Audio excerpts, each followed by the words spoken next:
in public, and today we're featuring Daniel Vélaz. Welcome, Daniel. Thank you for having me. Yeah, and so we were connected by one of our an old friend and former guest on the show, Rami Adib. And I think you work with Rami. Yes, Rami is one of our investors. That's great. So yeah, we know just a little bit about Terapify from what we've seen on the website, but I wonder if we could just take it back to like your story, your personal story, your entrepreneurial roots. How did we get to the point where we have Terapify today? Okay. What was the backstory on you? Okay. My name is Daniel. I'm the CEO and founder of Terapify. And Terapify is an online therapy platform for the Spanish-speaking market. Today, more than people from more than 25 countries around the world are taking therapy with us every month. And I started Terapify because a personal problem. When I was 15 years old, for the first time, I tried to take my life, but fortunately something went wrong. Today, I'm a survivor of depression. For this personal experience, I realized that going to therapy is hard because it is inaccessible, it is expensive, and also it is a taboo. We have thousands of places without access to mental health care when we need it. And to try to solve that, I decided to launch Terapify with my brother, Eduardo, who tried to make therapy accessible and affordable for everyone in the world with technology. I'm not a psychologist. I study international business, and my brother has a computer science degree.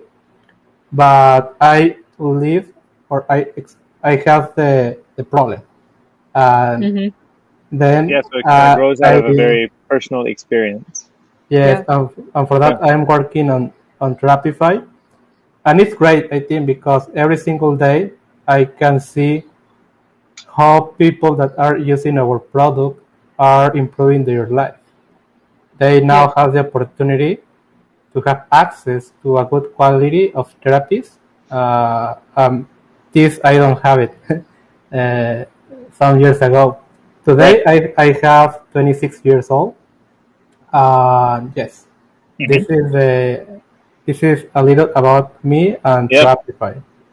and and so I think it's you know a challenging thing, I think, to have gone through the experience you had, and you were able to get to the other side without this service. So I wondered, were there things that people in your network or other resources that you were able to turn to help you kind of get through that tough period in your life? Yes, I suffered depression in silence for around 5 years because the stigma. Wow. I when you have depression and it's a real problem, you don't want to more people know that you have it.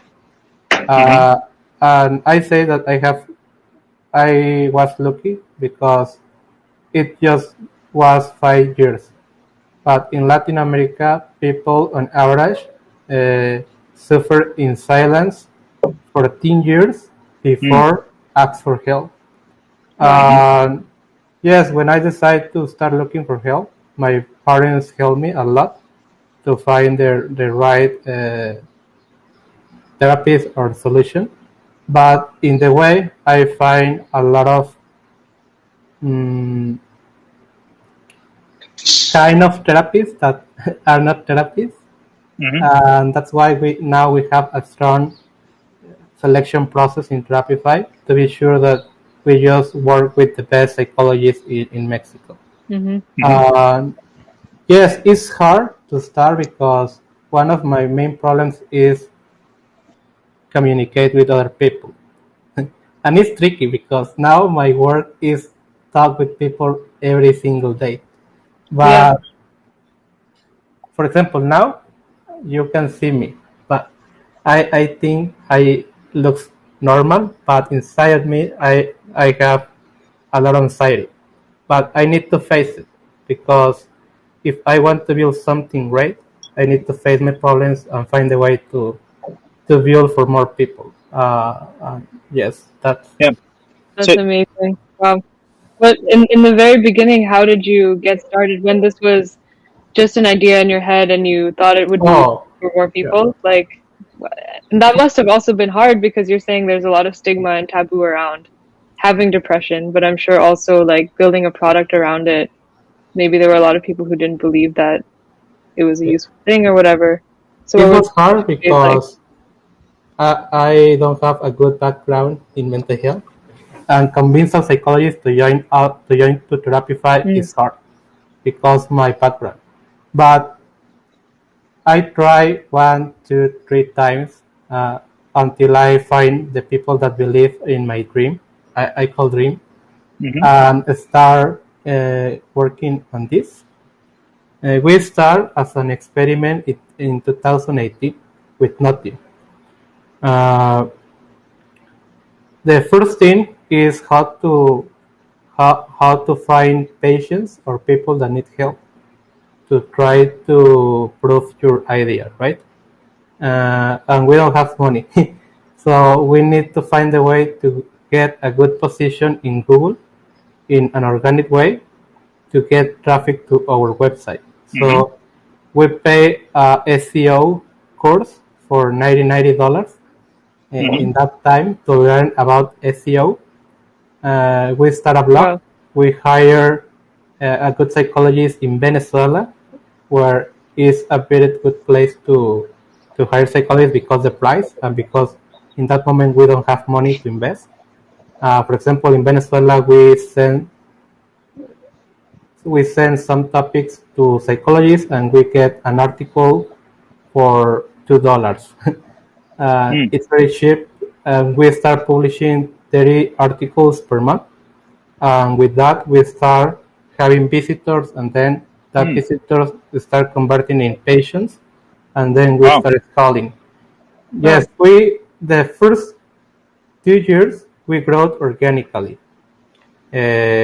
We not paying because we don't have money to pay ads, Right. but after that we understand how to build technology.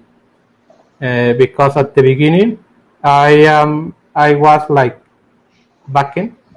When Mhm. someone requests an appointment, Yeah. I need to coordinate that appointment manually, Yeah. and I calculate that I need to repeat this thing for about 12 case times, Mhm. 12,000 times, Right. Wow. Wow. sending emails. You did all those yourself manually. Yes, Wow. manually, Wow. because my brother is in charge of the technology part, but he always say, "Hey, if you want my help, just prove that your idea works. If Right. not, Yeah. Yeah.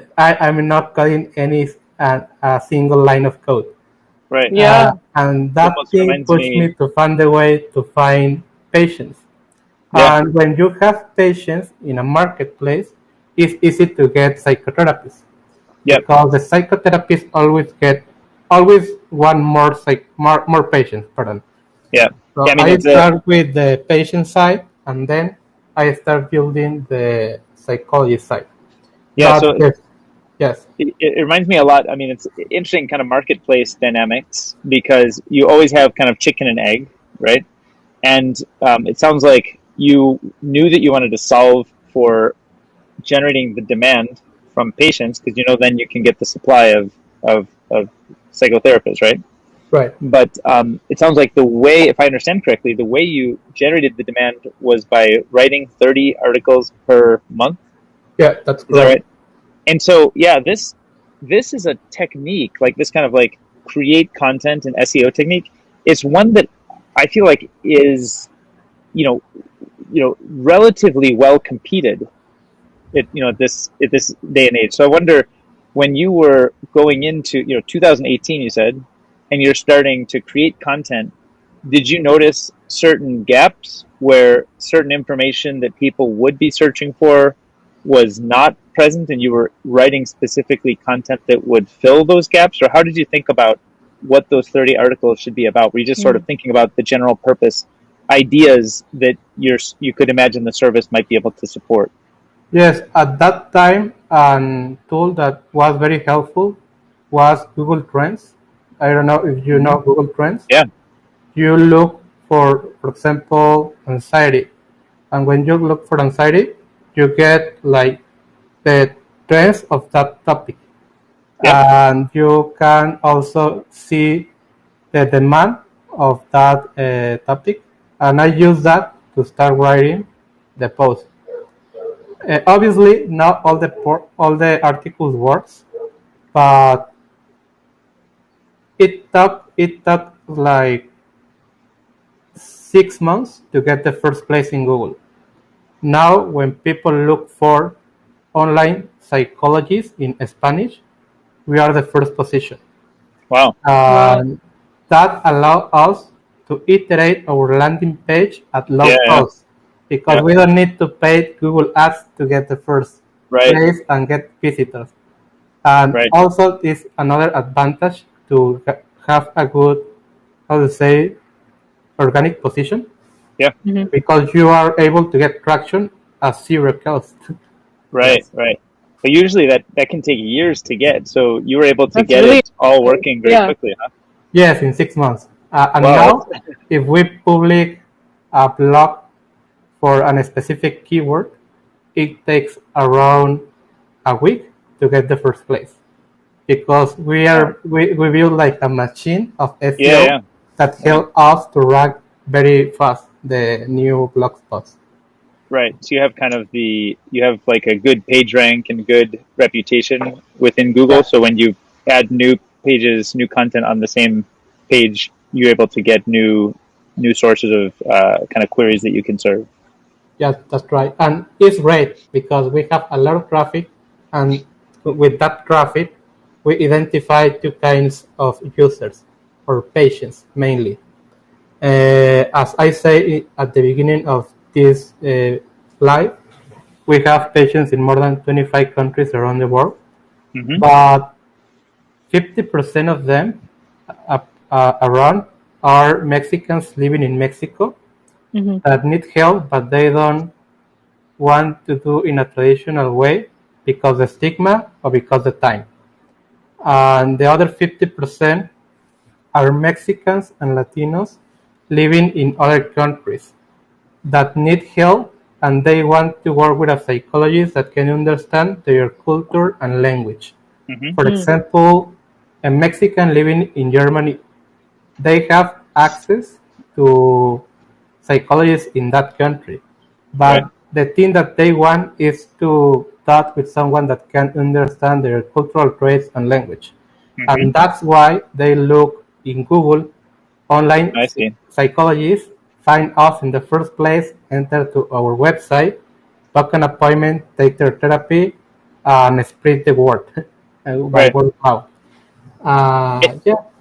Yeah, and you mentioned kind of the stigma. Is the stigma associated with kind of therapy? Is it common across kind of Latin American or Spanish speaking countries, or are there differences in sort of how it may be perceived in Mexico versus Venezuela or other places? No, in Latin America, it's not common to talk about mental health. Yes, because of stigma. I suffered bullying for 5 years because of that, and it's not normal, but it's changing because the pandemic. Many people are starting taking care about their mental health, and also some companies are starting to provide mental health benefits for their employees. And these things are helping us to how do you say, to make therapy more accessible, free stigma. Yes, kind of helping reshape some of the biases or stigmas. Yeah. But it's normal in all Latin America have a stigma around mental health. Do you notice trends in terms of age? Like, are a lot of people on the younger side maybe where there's less stigma, or have you been seeing people kind of across age ranges come and use the service? Yes, in Terapify, our main group of patients is between 25 to 34 years, mainly women. I know like 70% are women. In terms of gender, is other stigma. The men tends to be more, how you say, reserved with their mental thoughts. But yes, in the other side,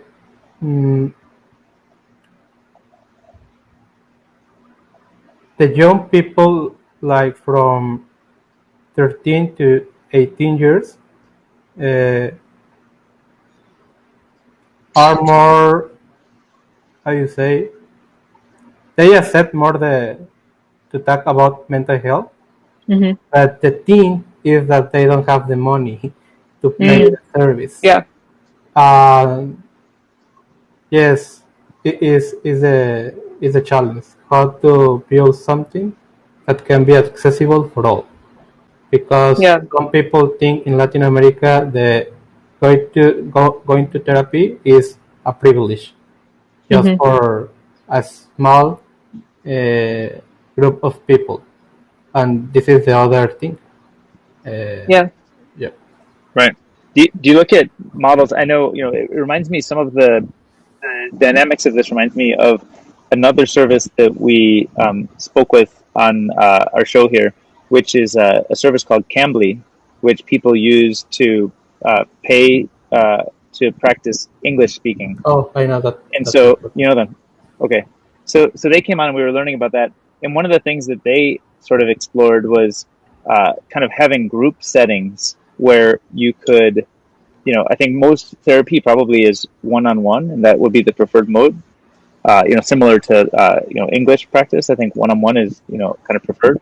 But I wonder if there are, opportunities, I think Cambly explored these opportunities around using group settings to help people, to make it more accessible from a price perspective, because you can't really get the instructor's time cheaper, but you can include more people without it degrading. Now, obviously, in the therapy world, that's more sensitive. So I wonder, does it translate at all, or are there ways to use some group settings to help kind of lower the cost and make it more accessible to more people? Yes, and some things are happening in the U.S. to allow get lower price in therapy. For example, text therapy or message therapy, right? Yep. Like Talkspace, where psychologists don't have to reserve a specific time to provide therapy, because they can have, for example, like 20 patients and message them during the day. And this reduces the price because the psychotherapists are able to attend more people. Right. We are not trying this in Latam, but could be a good way to try to be more accessible in Latin America. It's a good the thing about the groups. I think could be great. It's just an idea. If the group will be like Clubhouse, therapy without faces. I don't know, but with therapist as a guide, that it manage the conversation around the topic. Oh yeah. Or a subscription model. I don't know. It's a thing that's super interesting. I could imagine it working really well too, because you could come without being coupled with your identity. So you just use your voice. You don't have to show your face. You don't even have to show, an avatar of who you really are. You could just be a pseudonym or representation of but you actually get still the human connection. That actually seems like a super interesting idea. Yes, could be great trying something around them. Yeah. Yes. I wonder, you sort of talked before about the stigma and the changing kind of perceptions that maybe, I think it sounds like some of the younger demographics are some of the stronger cohorts. And I wonder, do you think about specific content that you might write to help or create in other forms that can help change that stigma or help show people a new way? Because it feels like part of the opportunity with Terapify is both to build the service that serves people, but also to open the market to allow more people to feel like it's kind of destigmatized. Yes. Now we are working like in education programs to teach about mental health, and this program will be free for everyone that can learn about what happened in the first session of therapy. We have access because you don't know what happened in a a therapy. And for some reason, this thing is like a barrier for people that can believe in the therapy. So yeah, we are working on content that will be free for everyone, Right. with the aim to democratize the access to the, how do you say, to the accurate information, because also in internet you can find a lot of things. Oh yeah. It's Right.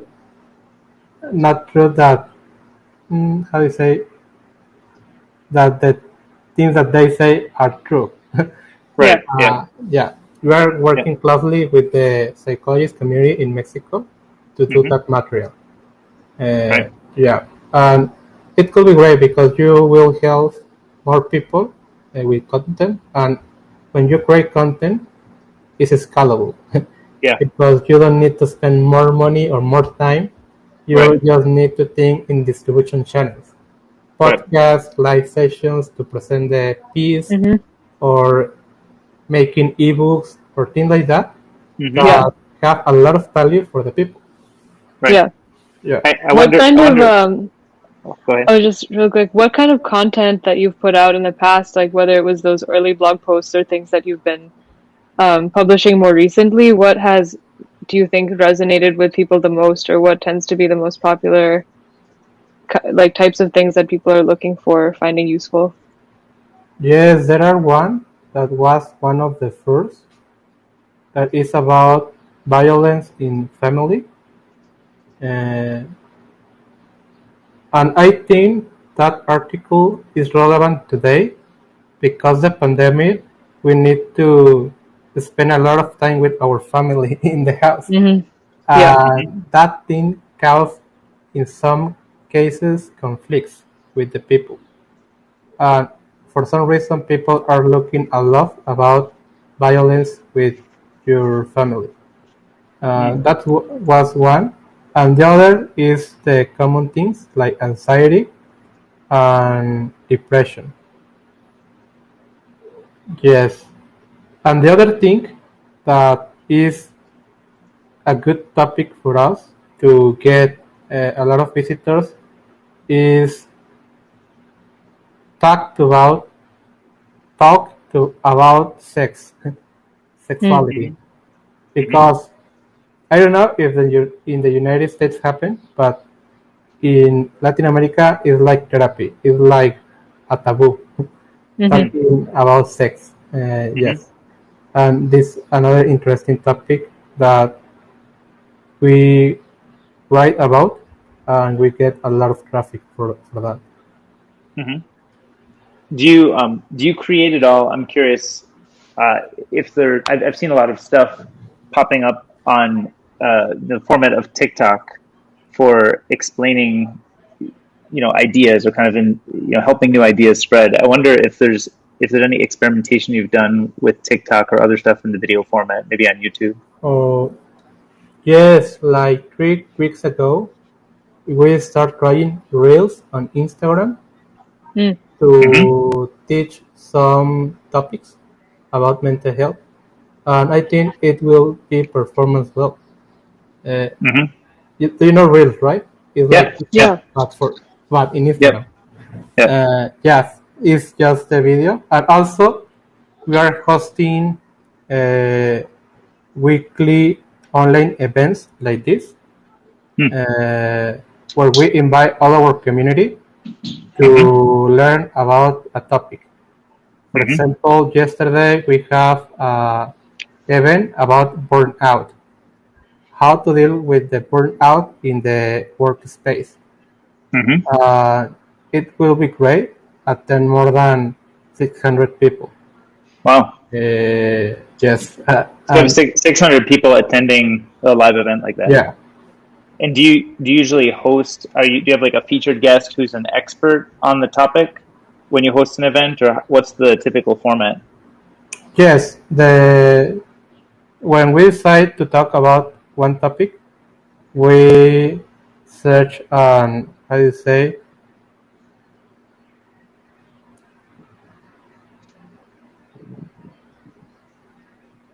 Pardon, I got it. That's okay. Very good.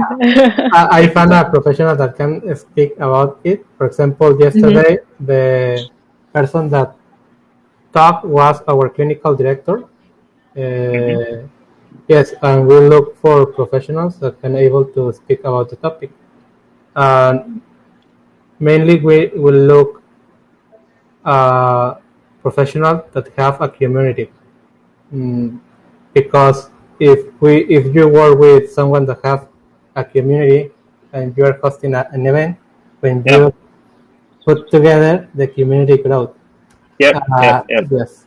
Makes sense. Do you actually create a video of the event and publish the video after the fact, or when people attend a live event, they can only see it if they're live? No, after the live, we publish the content on our YouTube channel. But we are starting with that. I'm not sure if the event of yesterday is already published, but we have some videos in YouTube about these topics. Here it is. Yes, I got the link. That's your channel. Are like talks about 1 hour. Yes, and also every Friday we have a mindfulness session that is on live at 7 p.m. Every single Friday. People can attend for free to this session, and after that we publish in YouTube. Cool. So yeah, it sounds like you guys started around content creation, and you definitely recognize the value to continue doubling down on more content and more different ways to create for people and to help people engage with your content to learn about the brand and begin to trust the brand and learn about the services. Yes, and I guess also helps. And one great thing about the live streams is that always at the end of the event, some people decide to take action and go to Terapify and book their first appointment. Right. And it's great because they start taking care of their mental health, and is why we decide to do the online event. Right. So it's how we make sure our success. Yes. Yeah. How do you think about the future of what you want to accomplish with the live sessions? Are there any things that you have imagined that you would like to do with them, kind of to further expand the reach or influence of what you're doing? I'm not sure about it, but at some point, we think that we need to develop a tool to host the online events for our community inside of Terapify. But I don't know your platform, and it's great. Maybe we can try Highlighter to host an event of Terapify. Yeah. But that'd be really cool. Yeah. Yeah. One thing here is if you can make a live session on Zoom, you need to think if the person that want to watch that event know how to use Zoom. If you can make an event in other platforms, you need to think about the person if they really know how to use that platforms. Platforms like we are today is very to use, and the people don't need to download anything. Just enter the link and just that's put it. The link and that's it. Yeah. Yes, that's the other challenge because we start doing the live events through Zoom, but many people don't understand Zoom. Mm. And we need to change to another platform that allows us just to share the link and make the event. This Right. is the other thing, doing online events. Right. Yeah, well, if you ever wanted to play around, we're certainly happy to have you try out Highlighter. One of the things that I think you'd probably get a kick out of is the way that we're building the highlights allows you to create highlights directly on Highlighter. So today we do it manually outside of Highlighter, and then we share them out to Twitter. But it'll be, if you have a 1 hour event, maybe there's like a 2-minute clip here, another 30-second clip here, 45 seconds here. Just the Each best one's parts. The best part of the best part, talk, right? Yeah. And of course, you can annotate that, and that annotation then can help you get more discovery if you publish it out to YouTube or on your websites or other places, because then that content. Yes, and I think it's a very good idea, because if the content is a piece of content that you publish in the social media is really good, it could be viral, that thing works very well, because 30 seconds it's the time that you need to share what you needed to make an action to produce an action in a person. Right. Yes. Like if you're conversion or something, you're trying to help somebody understand an idea and convert them to learn more about kind of what's happening on your website or what your service provides. Yeah, that was our whole idea, because like personally, I feel like I rarely watch long videos. It's just so much time. If I miss an event, I'm just like, whatever, I'm never gonna watch this. But we've published out some highlights on Twitter, and like some of these 1-2 minute clips get like 10,000 views or more, because it's just like the very best part of that hour. That's what people can watch, and then they can watch the whole thing if they want to. But yeah, maybe we can try that with our live streams. Take a small part of the live stream and share in our social media to share the most important information of the talk. Yeah. But what idea? I will try it. Cool. Yeah, it sounds cool, especially because of like the younger skew of, you're saying a lot of people who can't afford help. They're probably very video centric and use a lot of like video media and stuff. So maybe it could help reach them, even if they're not like in a place that they can pay for the service yet. Yeah. I'm curious, switching gears a little bit, I'd love to hear more about kind of the entrepreneurial ecosystem in which you're operating, because my understanding is Mexico has a really fast growing tech scene. Specifically, are you in Mexico City? Yeah. So I've heard that it's quite a vibrant tech scene. I wonder, sort of, are you around a lot of the other kind of entrepreneurs and tech ecosystem there, and sort of how does that feel, or how does it feel like it's changing since you started to work on this in 2018? Yes, in that moment, there are not a lot of opportunities as we have now. There are just like one main accelerator in Mexico that is called 500 Startups, that also have an office in San Francisco. Yeah. And I applied to 500 startups like 4 times. And I got accepted in 500, like in number 5. Wow. Yes, and they invest in us for the first time in December 2019. And when I got in YC, I started knowing more people around the startup ecosystem. But it's very small. All of them here know each one. And yes, but in terms of capital, of venture capital, it's hard to raise money in Mexico if you just have an idea. And also if you are first-time founder, as me. If you are not first-time founder, you have an past exit and things like that, you raise money with a PowerPoint. But if not, you need to get a lot of traction to be able to raise money. And the valuations of the companies tend to be lower than the US. In difference if you got accepted in Y Combinator. That also we have accelerated by Y Combinator. We were in the batch winter 21. Oh, just now, the one that Yes, winter just 21. passed a few months. Was it a month or two Oh, ago? wow. Yes, January to March. Oh, wow. Great. Yes. So you just had demo day then. Yes, we did the demo day, and then Okay. we raised money from VCs Oh, of great. US, and in that moment we meet Rami. Oh, cool. Oh, Yes, wow. that's why Rami invests in us, and it's an interesting thing because Rami say that we are the first company in Latin America where they invest. Yes. Yeah. We And are was you? part.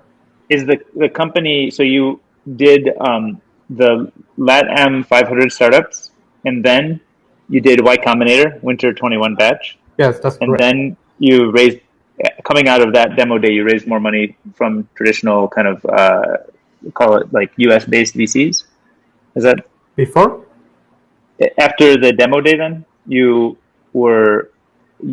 raised money from Rami and other US based VCs. Yeah, that's right. And I'm curious about sort of the structure, because I think there's a lot of stuff that's changing now, where a lot of US based VCs were not investing abroad, and I think now we're starting to see more of that happening. And I wonder, was that a hard thing to get people to understand international markets? Was there a lot of explaining that you had to do to explain kind of how, some specifics of how LATAM works or how Mexico works, or are people already becoming more familiar with how it's like investing in a company outside the US? Yes, a lot of VCs don't believe in Latin America because there are not success case in our space, mental health. For example, Terapify is the first mental health startup with a Spanish-speaking market that was accepted in YC. There are not success case in Latin America, and that caused fear in the investors because they know what could be happen. Right. But people like Rami that have some connections in Latin America can get help to understand how this could be. And it's a great opportunity because we are the first. We are building the market of mental health in Latin America. And it is great. But yes, in terms of structure, we have an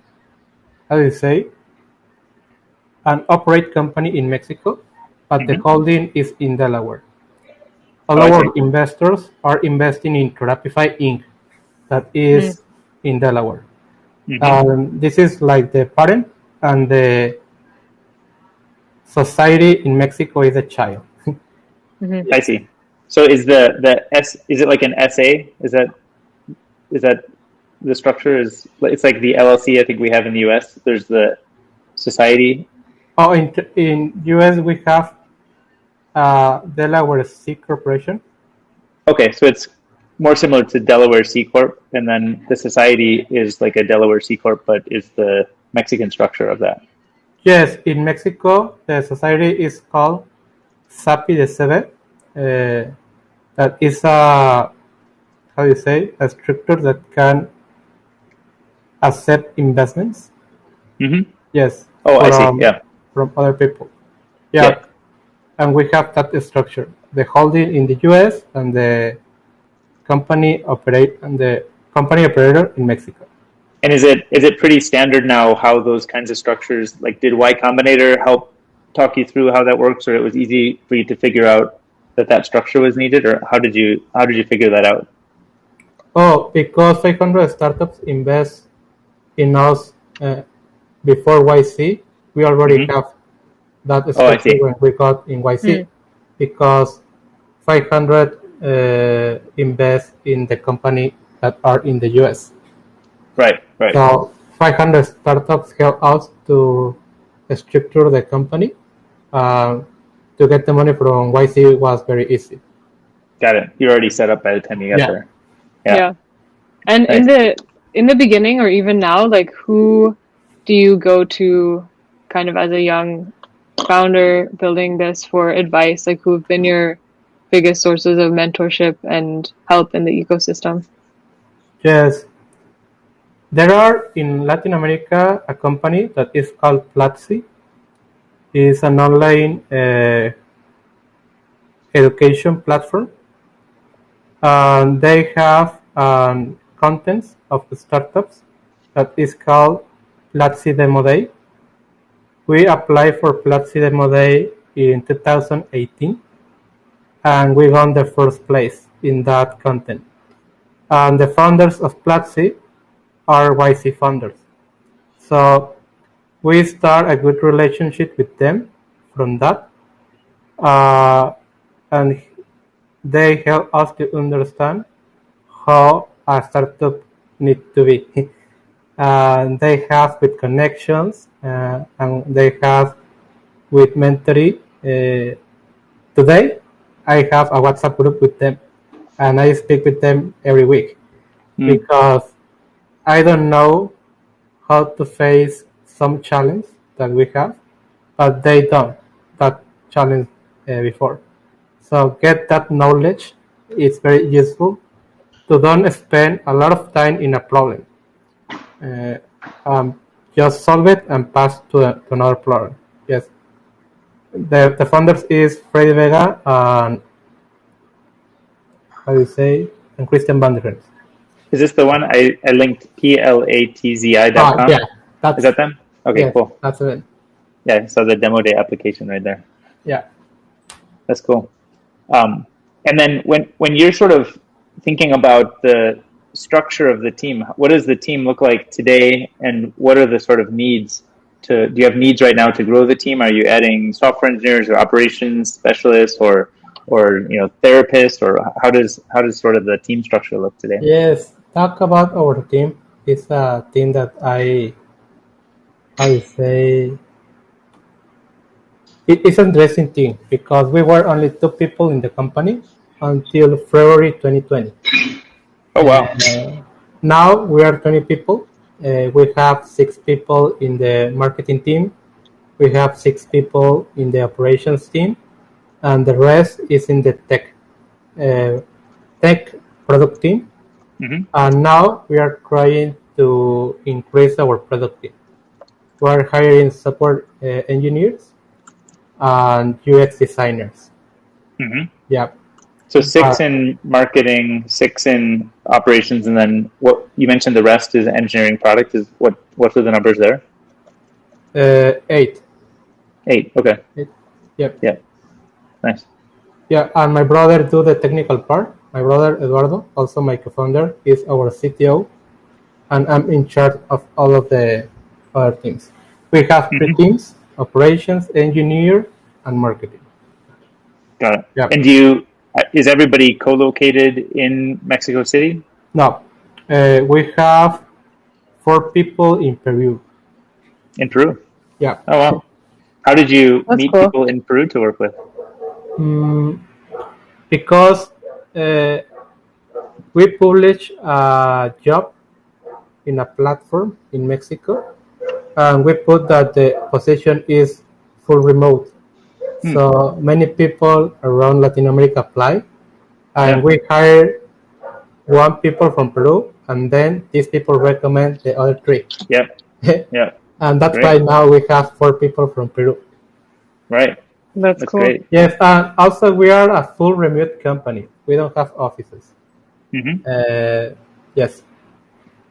So it sounds like that's the plan going forward. So even post COVID, you would not get an office. You'll still continue being fully remote. Yes, because we were remote.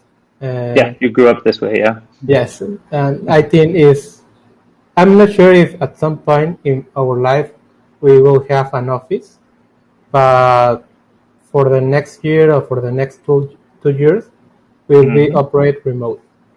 Do you think about when kind of adding people to the team? Do you think about time zones or how you work synchronously versus asynchronously, or how do you think about sort of the how remote work works?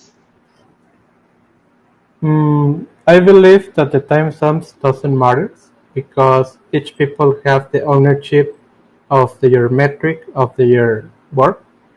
For example, in Terapify, we use Slack to communicate with the team, and we have a bot that push us to publish a daily. Instead of having a daily meeting in person, we have a bot that helps us to do a daily, but with message. In this way, we are how do you say asynchronic? Yeah, asynchronous. Yeah. Asynchronic. Yeah.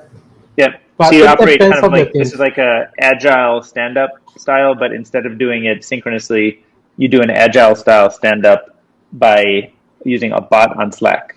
Yeah. Is that right? Okay. Yeah. Cool. Yeah, it makes sense. Yeah. For example, today, before this meeting, we will host our monthly meeting with all of the team, and that meeting was through video call because we need to see the other people. Right. But it's the only meeting that we have time for that. Yes, it works well. Yeah. Do you find are there other tools that you've been exploring to solve problems like whiteboarding problems or document collaboration or maybe schedule stuff? How do you sort of for documentation we use Notion. It's very helpful. Yeah. Because we document every single thing that we do.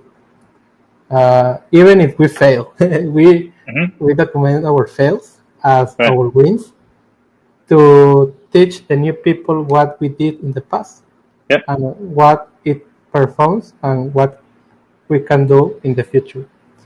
And also help us to understand how the company is working on because all the things are there.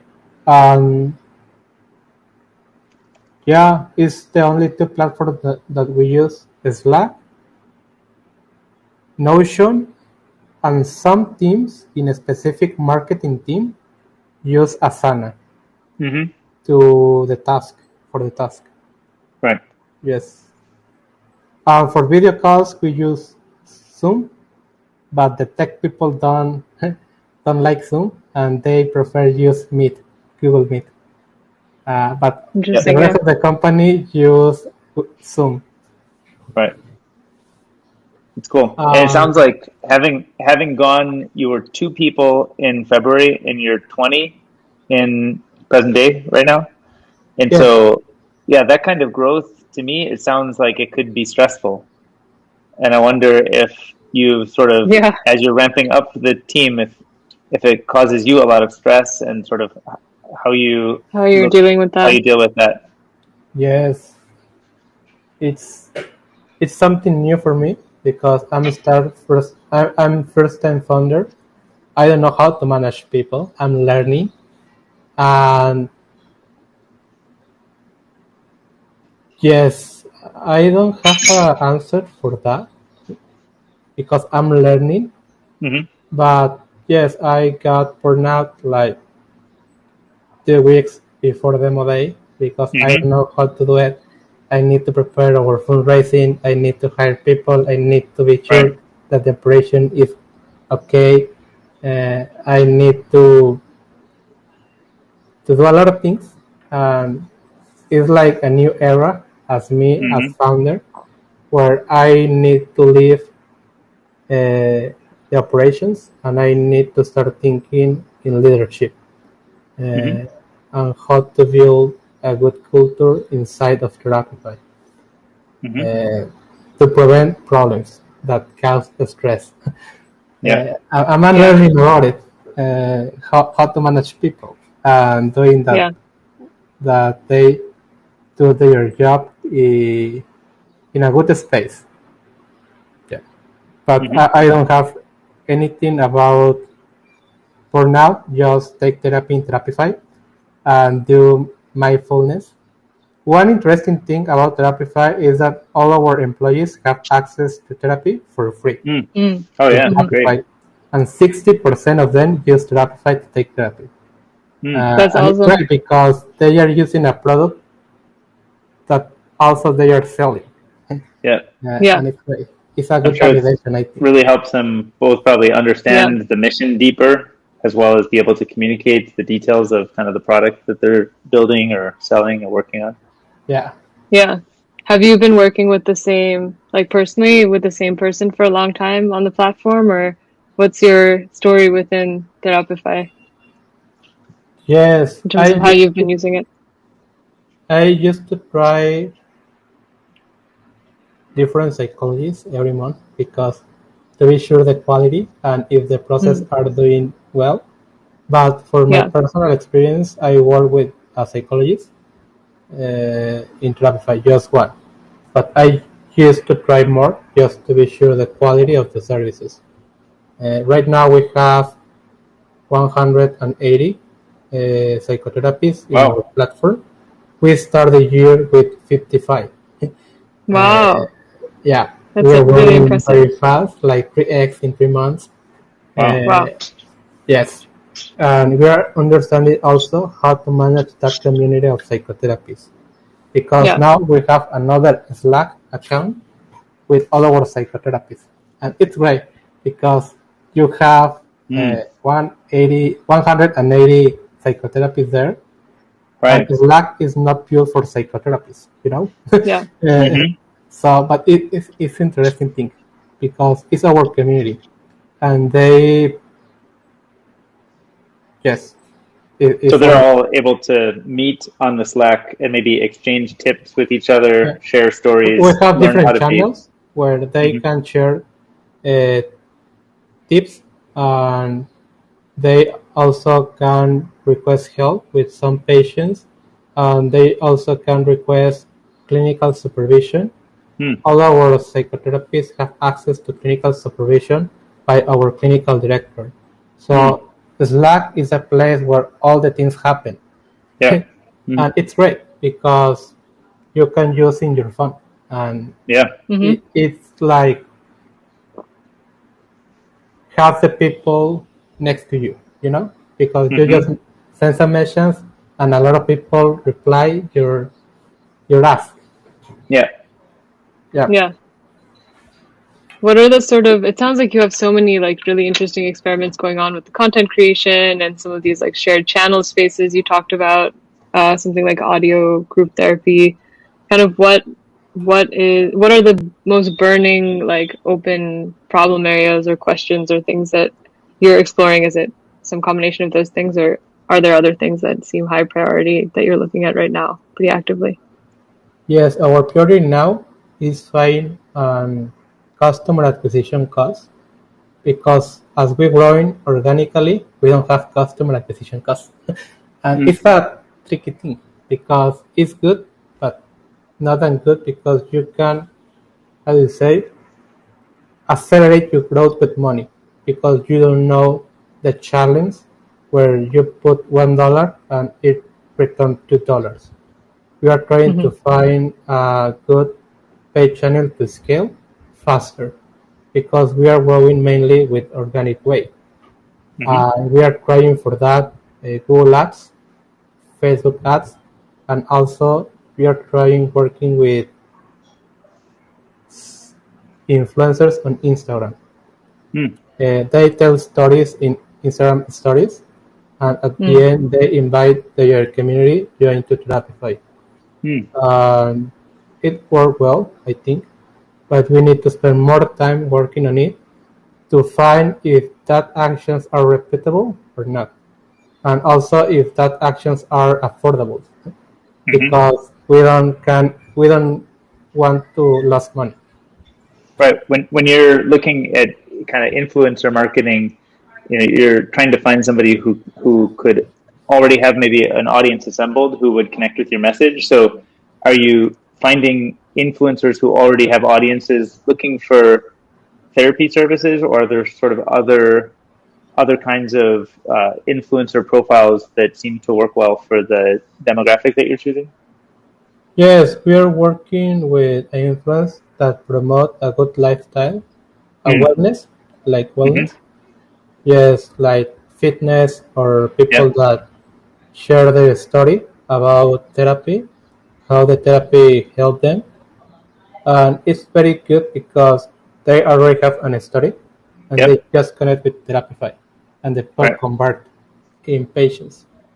There are some influencers that doesn't work as well as we want, but it's just uh, take out and try with another. We work with influencers that have from 150K followers to 300K followers. Is the side of our influencers, and we're working around with 12 to 15 per month. We started doing this at the end of January of this year. So we want to try like 6 months, see how this works, and decide it could be a good strategy to scale or not. If not, just paste the page and try another thing. It's a good channel, just understand how to scale. Yeah. Another one that I'm curious about around growth, because of, you sort of mentioned the stigmatized nature of therapy, but then the possible changing in kind of perception there. And I wonder, have you experimented with, or do you believe that things like a referral program would be effective, or do you think it would not be effective because of the sensitive nature? Or how do you think about maybe incorporating a referral program? Yeah, in our website, we start trying a referral program where a current patient is shared the link, they got 30% of discount in the next therapy, and the new people have 50% of discount. We are trying to understand how this thing could be work. Now we have some early results, and it looks well, but I think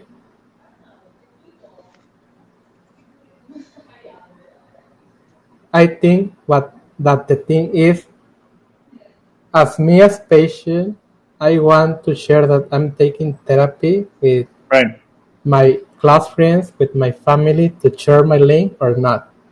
This is the challenge, right? Yeah. Well, that's kind of what I'm thinking is because of the stigmatized nature of therapy, but then the mission of the company is, in a sense, to try to help destigmatize it, to help it become more normal, right?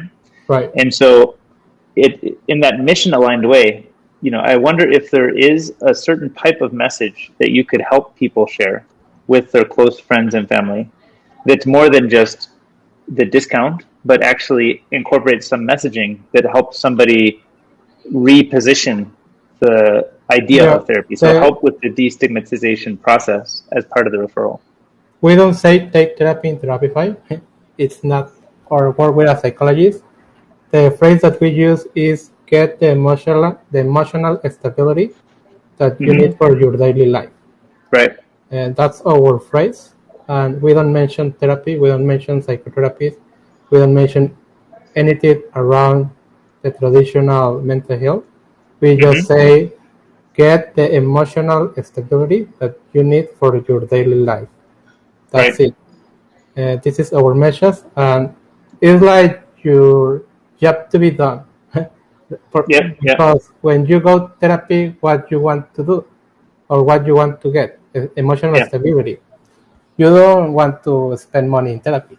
You don't want to go to psychologist. You want to get emotional stability for your daily life. And this is our message. Yeah. Makes total sense. It's a good framing. I love that. To be done. Yeah. And it's our main phrase, I believe, in our site. Get emotional stability for your daily life. Yeah, that's great. That means such different things for different people, and I think it's also really inspiring that you are thinking about all those different kinds of people, and from like people who are working professionals who want a paid therapist to even like a kid who might be struggling with something at home and finds your content. So it's a really amazing thing you're building. Yeah, thanks. Great. Well, I think we're already past the hour. I think we have so many questions for you that we've overrun the time. So we do want to be mindful of the time we decided to spend together. But I wanted to thank you for taking the time and sharing your story. And I think part of it I can tell is very personal for you. So it's inspiring to us to hear from somebody who really understands the space and comes to it from such an organic place. I think that really helps us understand it better, and I think it makes us want to cheer for you and root from you from the sidelines. So we wish you good luck in building Terapify, and if there's ever anything we can do to be helpful, we'd love to be helpful. And if we can ever follow up and hear maybe further down the road you made more progress, you run into some problems, come back. We'll talk to you, and we'd love to hear kind of what you're learning, what you're struggling with, where the success is. Yeah, and if you want to play with Highlighter. Yeah, I will try Highlighter maybe with one of our events. And just thanks for inviting me. Sure. Okay. Awesome. Thanks, Daniel. Take care. Bye. Bye-bye.